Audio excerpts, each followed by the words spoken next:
اسے بھی کھانا دینا ہے، اسے بھی غذا ہم نے دینی ہے، اور وہ غذا کیا ہے؟ وہ اس کی غذا قرآن مجید ہے۔ اب قرآن مجید جب آپ اس کو ڈیلیور کریں گے، اس روح کو قرآن مجید ملے گا، جس طرح باڈی کو کھانا ملے تو وہ طاقتور ہوتی ہے، اور اوور لوڈ ہو جائے تو پھر کام خراب ہو جاتا ہے، کبھی شوگر، کبھی بلڈ پریشر، کبھی ہارٹ پیشنٹ، وہ یہ بن جاتا ہے۔ لیکن اگر نارمل اور توازن کے ساتھ ملے تو باڈی ٹھیک رہتی ہے۔ قرآن مجید اگر روح کو مل جائے، یہ غذا ملے تو یہ باڈی بھی ٹھیک رہتی ہے، روح بھی درست رہتی ہے، اور اتنی بیدار رہتی ہے کہ وہ یہ کہتی ہے یہ غلط کام ہے، یہ رانگ ہے، اور یہ بالکل ٹھیک ہے، یہ صحیح ہے۔ آج بدقسمتی ہے، روح کو تو غذا نہیں دی جا رہی، بہت کمزوری آ گئی ہے، جس کا نتیجہ آج یہ نکلا ہے ہم فرق نہیں کر پا رہے کہ حق کیا ہے، سچ کیا ہے، باطل کیا ہے، جھوٹ کیا ہے، سچ کیا ہے۔ ہم بس دیکھ رہے ہیں افراد کیا کر رہے ہیں، معاشرہ کیا کر رہا ہے، جس طرح معاشرہ کر رہا ہے ہم بھی ویسے اسی لائن میں لگ کے وہ کرنے لگ جاتے ہیں۔ ہمارے پاس وہ کسوٹی، وہ معیار نہیں ہے، اور وہ معیار کیسے ملے گا؟ یہی میری دعوت فکر ہے آپ لوگوں کو۔ آپ اپنی نسلوں کو بھی قرآن کی دولت دے دیجئے، آپ خود بھی قرآن مجید کو پڑھیے، قرآن مجید کو سیکھیے، اور ان لوگوں کے پاس جانا اپنی عزت سمجھیے جن سے آپ کو قرآن مجید کی دولت یہ ملتی ہے۔ اور اس دولت کو جو ہی پڑھو گے نا، علامہ اقبال جیسا بندہ، شاعر مشرق، اور ایسا آدمی جس نے فلسفے میں پی ایچ ڈی کی ہے، جرمن، برطانیہ، یہ سارے اس نے مغربی تہذیب کو پورا دیکھا ہے۔ دیکھ کے بعد اگر علامہ پر کوئی رکت طاری ہوتی تھی یا اس کے آنکھوں سے آنسو جاری ہوتے تھے، وہ ایک ہی کلام تھی، وہ قرآن مجید۔ جس دن سید عطا اللہ شاہ صاحب بخاری تشریف لاتے تھے، وہ کہا کرتے تھے آج تے اقبال دی عید ہی ہو گئی ہے۔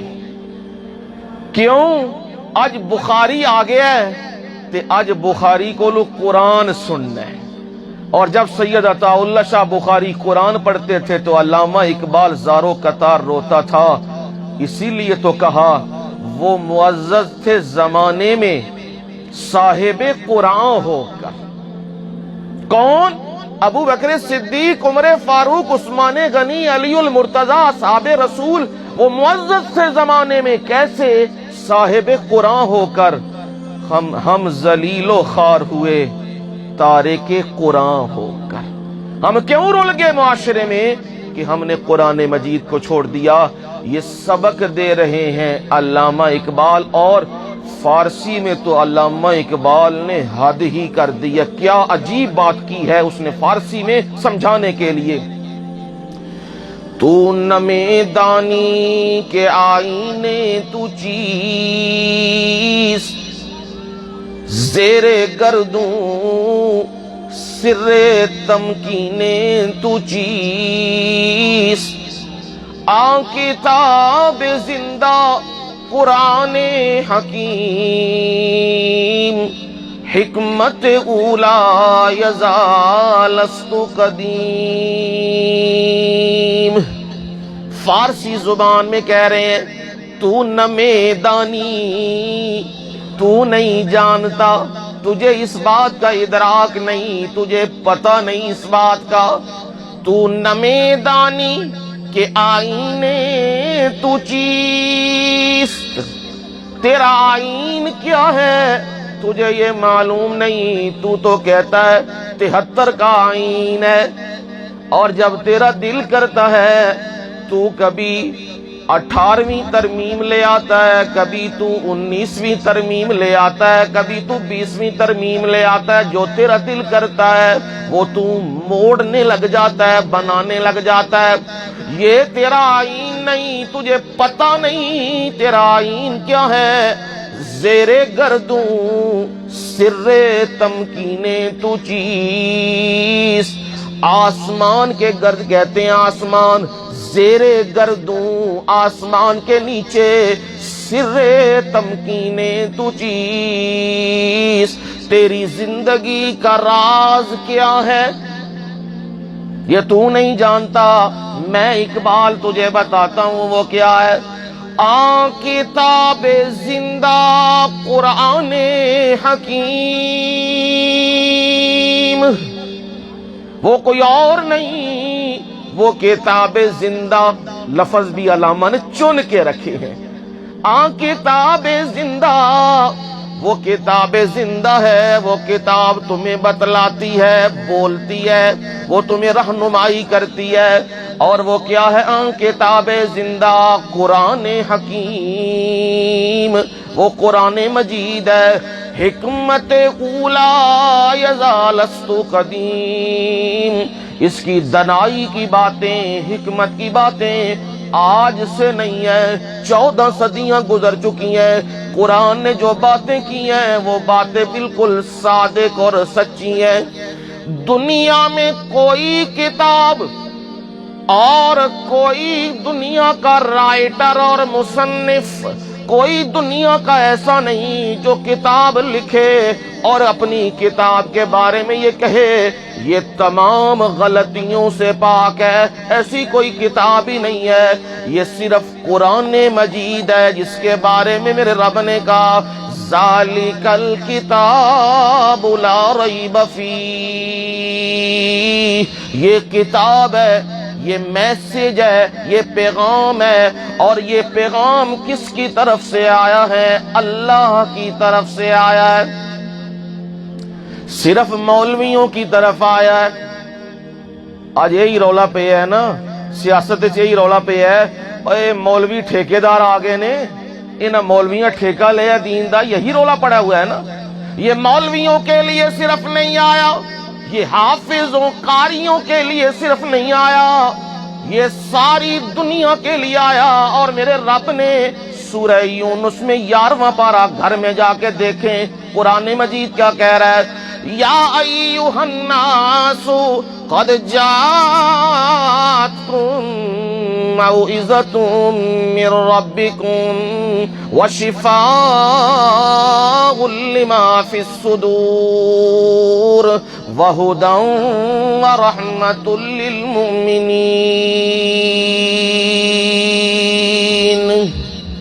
یا ایھا الناس، یا ایھا العلماء، یا ایھا الصلحاء، یا ایھا العابدین، یا ایھا الانبیاء، یا ایھا النسواء. عورتوں کو، نبیوں کو، شہداء کو اللہ نے سلیکٹ نہیں کیا، خاص نہیں کیا، چنا نہیں، بلکہ عام خطاب ہے. یا ایھا الناس، او پیوپل. انسانیت، عام لوگ، پیوپل، عام لوگ. انسانیت کو میرے رب نے پیغام کیا دیا؟ عوام کو خطاب میرے رب نے کیا قد جاءتکم موعظۃ من ربکم.